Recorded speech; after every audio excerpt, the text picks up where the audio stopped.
Aquila, Chapter 2. It was very simple once you knew. There were 4 of the blue lights. 2 of them made you go up or down, the other 2 sent you forwards or backwards. The harder you pushed, the faster you went. There was one heart-stopping moment when Jeff grasped the handle in front of him, and the whole machine swung over on its side. The boys hung there for a second and were just starting to topple out when Jeff instinctively reached out to clutch the other handle, and as he did so, the machine righted itself. The handles either side of the blue lights responded to pressure. You pushed them as if you were trying to steer a motorbike, and as you did so, the whole machine swung round. Pull them up, and you pointed upwards. Push them down or to the side, and that's where the nose went.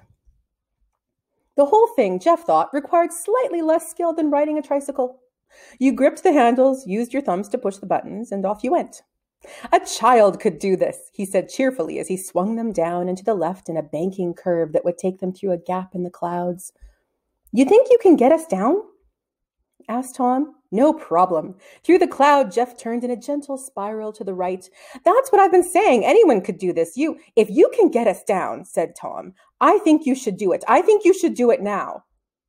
Okay. Jeff pushed forward, the nose dipped, and a slightly increased pressure from his left thumb sent them sinking towards the earth.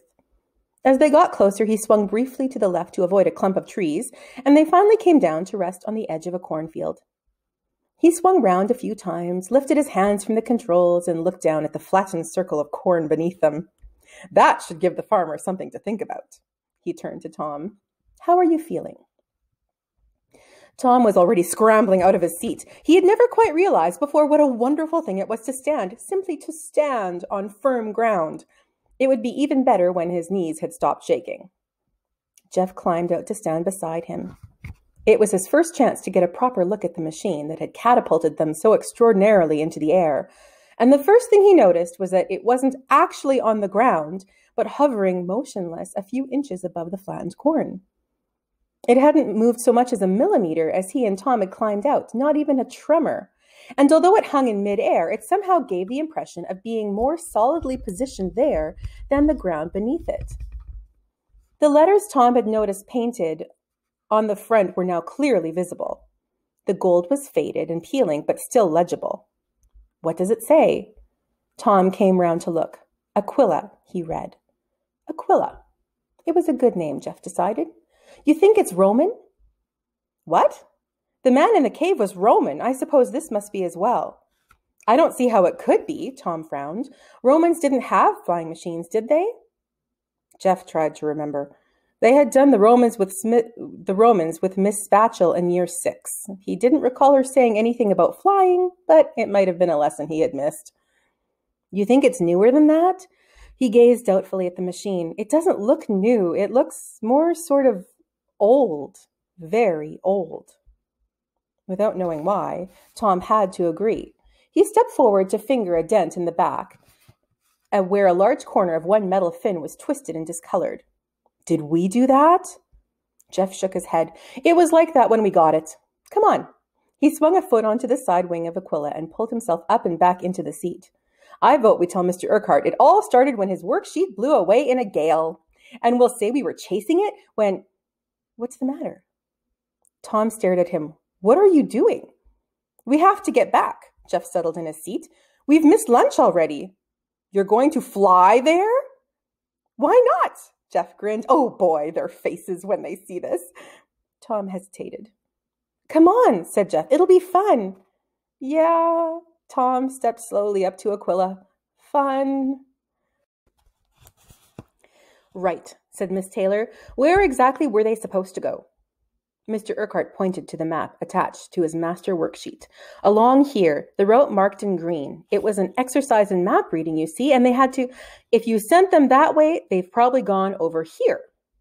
Miss Taylor pointed in the opposite direction. What's all this? That's a quarry. Quarry? And some old lead mines, Mr. Urquhart swallowed nervously. And caves. There's a lot of caves around here. It's what makes it such an interesting area geographically. Perfect. Grimly, Miss Taylor stood up and turned to face the children. Listen up, everybody. Pay attention, please. All heads turned in her direction, including a party of old-age pensioners on the far side of the picnic area who guiltily put down their cups of tea and stopped talking. "You probably all know by now that we've got 2 people missing," said Miss Taylor. "I am going off to find them and bring them back. I just want to make it clear that if anyone else is foolish enough to get lost this afternoon, they will be traveling back to school with their feet tied to the back axle of the coach. Understood? All right, carry on." "You don't think they've had an accident, do you?" asked Mr. Urquhart. Miss Taylor picked up her map.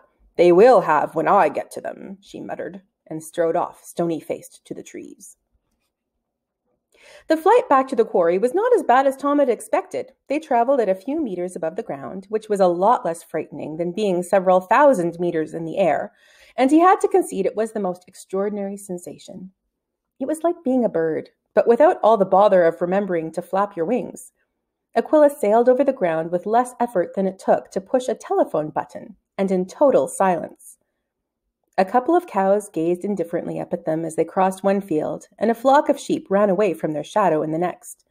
They waved at a couple of cyclists when they flew over a road, and laughed as one of them fell off his bike in surprise. And when finally they swept over the top of the hill behind the quarry they had left so suddenly an hour before, Tom decided that before they went back to the coach, he would like to try a turn at the steering himself. It was such an incredible machine. It was a shame, in a way, he added, that they wouldn't be able to keep it. "What do you mean?" Jeff leaned over the side to pick up Tom's rucksack from the quarry's edge. "Why shouldn't we keep it?" "Well, we can't, can we?" It was so obvious that Tom found the reason difficult to put into words. "For a start, it's not ours." "Yes, it is. We found it." "That doesn't mean it belongs to us." "We know who it belongs to," said Jeff. He pointed to the bottom of the quarry. "He's down there and he doesn't want it anymore." "That doesn't make any difference." Tom looked at his friend. "Come on, Jeff. Your mom doesn't let you ride a bike on the main road. You think she'll let you buzz around town in something like this? You think anyone will?" They were hovering directly over the cave. Beneath them, the Roman soldier stared out in front of him, as he had for the last millennium and a half. "So when we get back, we just hand it over and never see it again?" "I wouldn't have thought so. They'll take it away. Yes. We'll never have another chance to fly it." "No." "Or find out what any of these other buttons do." "No." "No?" There was a long pause as an idea slowly grew in Jeff's mind, a very simple idea. "I have a suggestion," he said. Miss Taylor strode up to the hall with the thunderclouds almost visible above her head. She had spent the last 40 minutes fruitlessly walking and calling through the woods, and was in the mood to pull the arms off any child who dared so much as talk back to her. "They're here!" Mr. Urquhart came down the path to meet her. "Back 10 minutes ago." "Right." Miss Taylor's eyes narrowed. "I want 2 ritual disemboweling knives and a sharpening stone." "I think I ought to warn you, they could both be in shock," said Mr. Urquhart. "They've been through a very traumatic experience." "It's nothing to the experience they're going to have when I—" Miss Taylor stopped. "Why? What happened?" "They found a body, a dead body." Mr. Urquhart shook his head. "I'm just hoping it doesn't leave them emotionally scarred." Miss Taylor looked up the hill to where the 2 boys were surrounded by an eager group of classmates. Tom was holding a skull, and Jeff was moving the lower jaw like a ventriloquist dummy to make it tell a knock-knock joke. She walked briskly towards them, scattering small children on either side like leaves. "Give me that!"